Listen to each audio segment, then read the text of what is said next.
to feed our fish. Alright, Simba, time to feed the tanks.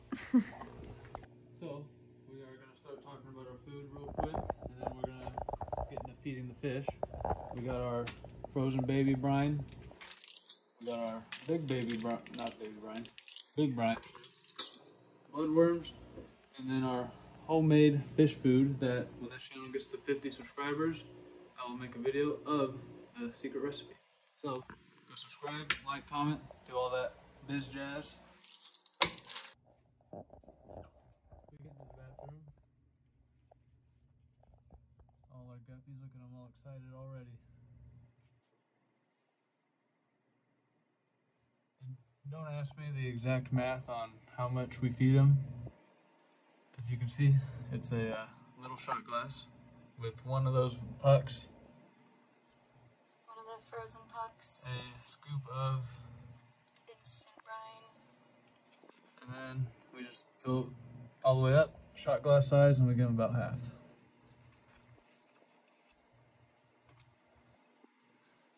And they go crazy.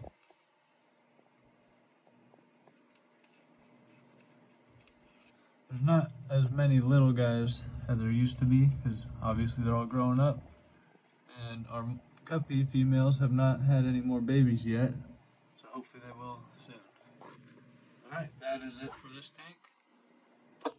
On to the next one. So, we are here at the 35. Got a big bag of dwarf water lettuce and some duckweed mix that I will be taking to the fish store on Lake City Way tomorrow. So if you need dwarf water lettuce, I guess when I post this, tomorrow, I'll post this video tonight. So if you need dwarf water lettuce, go see you're in the Lake City, Seattle area, go see the fish store on Lake City Way. And this is the homemade food with the brine shrimp.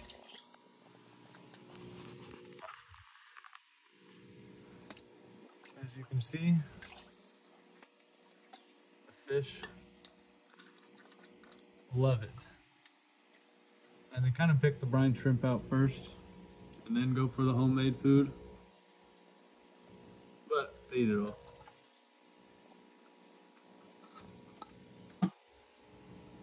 Get that in there. We'll get this out of the way. And give it a second. You'll see all the coolie coming out. You get the pandagoras coming out. They're grabbing food out the, almost said out the air, out the water. Get the glass catfish coming out. They're hard to see on film. I don't know why, maybe it's because they're see-through. There's this algae eater coming out. Grabbing all the stuff off the bottom. Bruno normally comes out at the end and wipes up everything that hits the bottom. Gator, or whiptail catfish. Oh, here comes Bruno. Coming around the corner, making his way. Gator, the Colombian whiptail's in there on the filter. He normally doesn't leave the filter.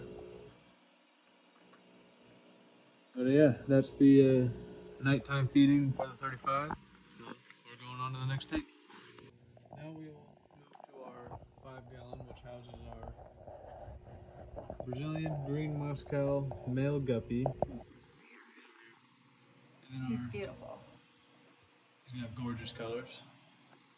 Then we got this beautiful female here that I still don't know what it is. So please comment if you guys know what type of female this is. It would really help me out. We're trying to make a crossbreed here. So we give them also a couple pinches of our homemade food mixed with the brine shrimp.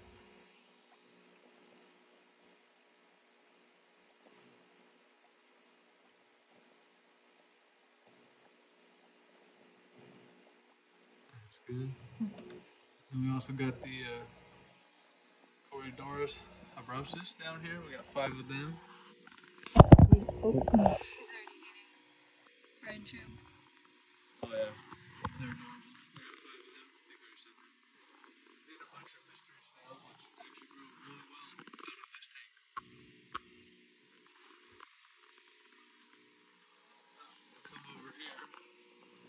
And then now we'll give all these guppies a couple scoops. Larger size guppies. exactly 11 pairs. They're just kind of growing out till I take them to a fish store. Now, the fun tank, look at them, all ready for food. I get them to come over here. They like Katie more, she happens to be holding the camera.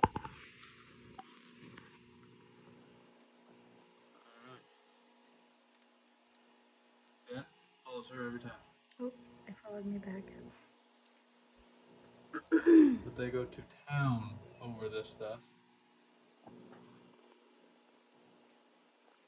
So if you are breeding mollies by any chance, make your own homemade food, subscribe to my channel, and wait till I post the secret recipe if you want to use this one, and your mollies will love it. Oh, hi Penelope. She enjoys the fish feeding as well. She always thinks she's going to get a treat.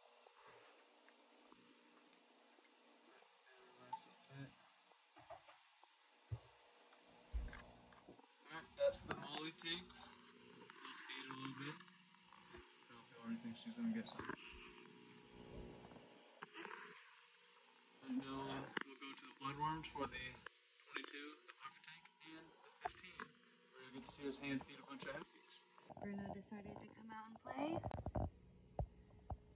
and pick up all the scraps. So we come here to the puffer tank, and we can't show you this beautiful hairband coolie just chilling at the top of the tank waiting. They don't eat the bloodworms really, but they're very playful. Got a lot of stuff going on. We probably should have done this before we started the video, but the problem with this tank that we have every single time is we cannot find Nippy. Small puffer. We have two. So there's Daisy. So if you spot him in the video, let us know. There's our larger puffer. And then we have a smaller puffer. Sometimes if we move the top plants around, for a puffer, weirdly enough, he hides up in here. I don't see him.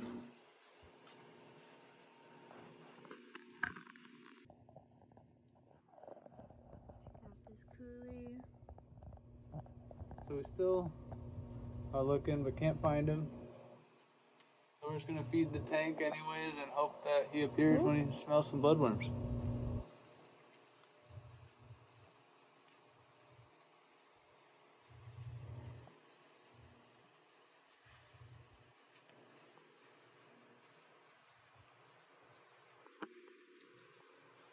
Here, fishy, fishy.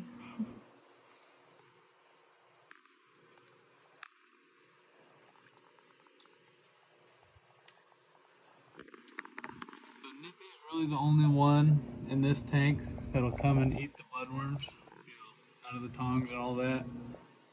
Daisy used to before we swapped tanks, and then she just doesn't eat bloodworms anymore, or we don't see her eat bloodworms anymore. But she's still growing, so she's probably eating all the pest snails that we put in here. So we don't give this Pest snail shells everywhere. Yeah. So we don't give this tank a whole lot of bloodworms. Specifically, we only feed it mostly for the puffers. So if you guys think it's too little, we put about 50 plus pest snails in this tank a week. So they're getting their fair share. I will add one more little pinch. Apparently Nippy's not going to come out and eat for you. Try it in the back, see if the hash people eat one. Okay, we got this little guy. Hey, buddy.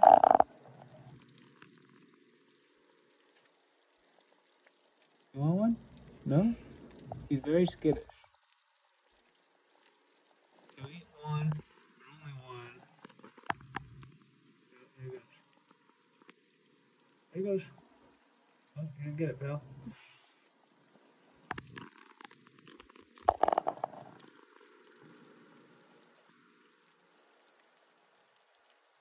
Guess he doesn't want it. So we'll leave that there for him. They'll get plenty of food. Everybody in this tank is fed well. They're growing great. And we'll be adding some nighttime pucks when we turn the lights off. So alright, now we are at the 15-gallon community tank, which has the mollies, the guppies, the cory cats, More half peaks. the dwarf chain loaches, the Siamese algae eater, a pleco, bumblebee catfish, shrimp. I know I'm forgetting something. There's a lot of fish in this tank. We've taken a lot of fish out of this tank. Mm-hmm. We'll get in here. We always start with the half peaks. There she is. Here's Mama half peak. Here, Mama. Molly's come up. Most of the fish in this tank do come and eat from the tongs.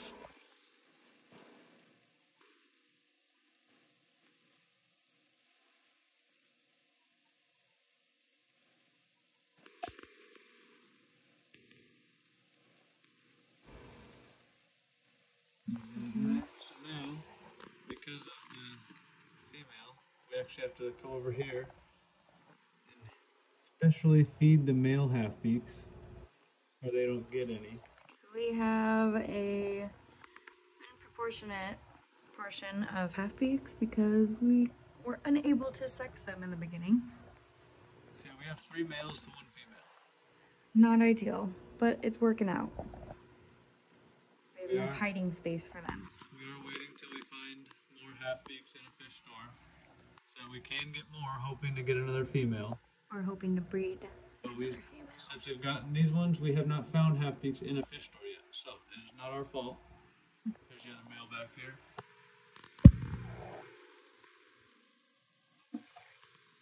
There's a couple worms in there for. Oh, see, female comes in and they just disappear.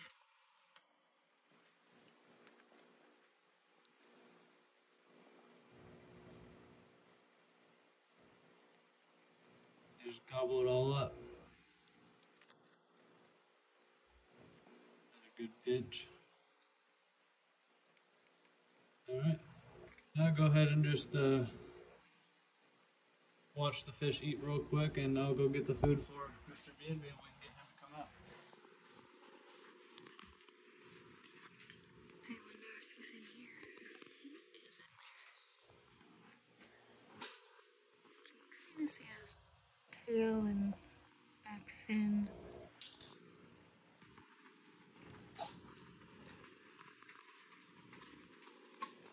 This is the new one.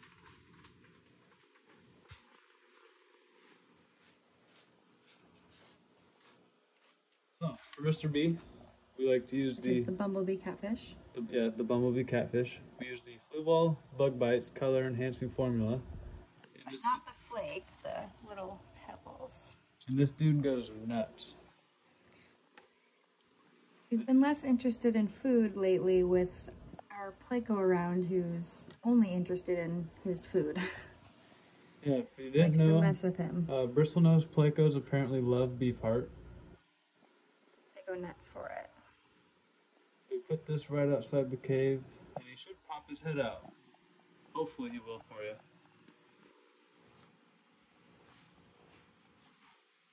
Came to the front, but he's not popping his head out.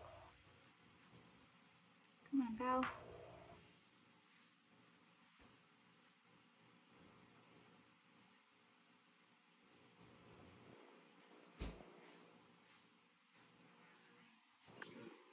So we had to wait a little bit for the tanks to finish eating their food, and then we turn the lights off. Now we're going to do our nighttime puck feeding, and then it'll be pretty much a night. We also got Chad over here, the loach guy. Once we get to 25 subscribers, maybe I'll take you over to his house and show you his loaches. So we'll start with the 22. Just because these guys will be quickest, they get the Extreme Aquatic Foods bottom wafers. These are for the cories and the whiptails. Just drop one on this side, one on that side. And that's it for those guys. Those will be gone in the morning. And then algae wafers for the rest of them. We'll come to the 35. Drop one, drop two, 73. Throw a third one in there. Bruno likes to eat. While I'm here, I'll take one of them. Well, it's not really in half. We try to get it in half. Close enough. Here are the goes in snails. 5. Half goes in that. And like you heard Katie just say, those are all for the snails. One for Grandma. That's the, I saw you look it up, the red fin Ostranella Placo. Alright, then we come to the 15. And maybe I can drop this right down on our Placo. Nope. They'll find it. But that's pretty much it for our nighttime feedings. We do the frozen food and we wait a little bit once the lights are off. Then we do our nighttime pucks and that's pretty much it. So like, comment, subscribe. Let's get to 25 so that we can go check out Chad's tanks. Maybe we can talk him into starting his own YouTube channel for you. Maybe. And then get to 50 subscribers and I'll show you my secret recipe for our homemade food. So we'll see you next time.